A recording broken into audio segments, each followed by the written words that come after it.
our whole sort of guiding principle with Sam was that I wanted him to start season 2 as almost a completely different character from the Sam Nelson that you've left behind at the end of season 1. It would have been very tempting to do almost like a direct pickup and say, right, here's Sam barely moments after we last saw him. But really, when you make a show that's real time, you've only got so much space to develop that character, because conceivably over 7 hours, Sam goes through a lot of change in that season, but there's only so much you can do in 7 hours. Realistically, he's not going to completely change as a person. You might be able to move him along an inch, and that might be a very hard fought inch, but you can only move him really that far.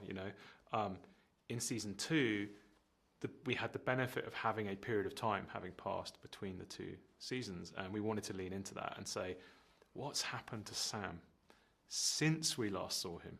Not just the events of season 1, but what's happened since then. And I wanted the audience to see him, and hopefully this comes across in the very first frame of the season. When the camera resolves onto Sam at the start of this season, you're supposed to think, what the hell's happened to this guy? He looks different, he feels different, there seems to be something wrong that you can't quite put your finger on. There's things that you'd expect. He seems a bit paranoid, he seems a bit jumpy, he seems damaged somehow.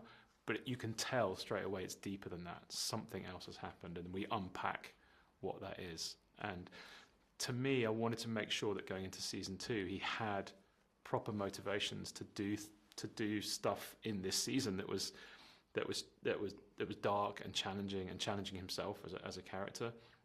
And I think Idris wanted to challenge himself more and didn't want to just go season 2 is sort of more of the same.